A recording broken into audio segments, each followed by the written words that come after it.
वालेकुम। ए ईमान वाले, कुरान में अल्लाह ने कहा नहीं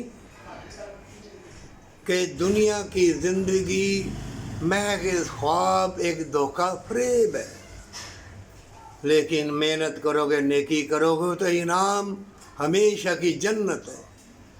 क्या अल्लाह ने कहा नहीं कि जब तुम दुनिया से चले जाओगे तो दूसरी दुनिया में जाओगे, फिर उसके बाद क़यामत के रोज़ अल्लाह तुमको उठा लेगा।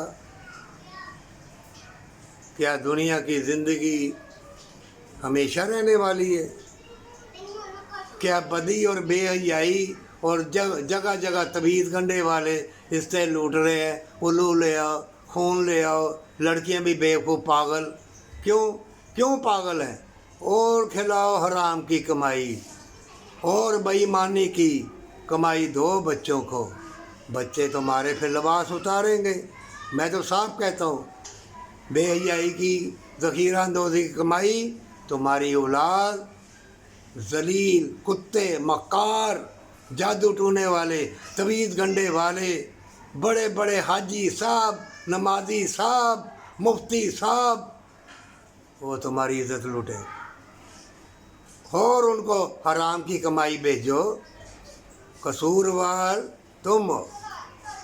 एक मौलवी 20-30 लड़कियां बैठी हुई हैं, 2-4 मौलवी लड़कियां, वो आग तो आएगी, शऊर तो जागेगा, भाड़ा पानी दिमाग को चढ़ जाएगा।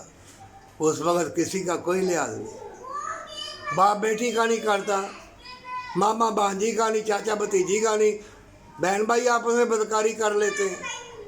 कौन सी दुनिया में रहते हो तुम?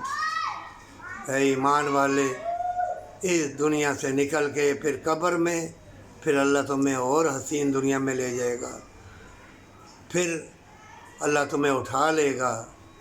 अब भी वक्त है, सजदा रेज़ हो जा, पर सच्ची तौबा और माँ बाप से मोहब्बत।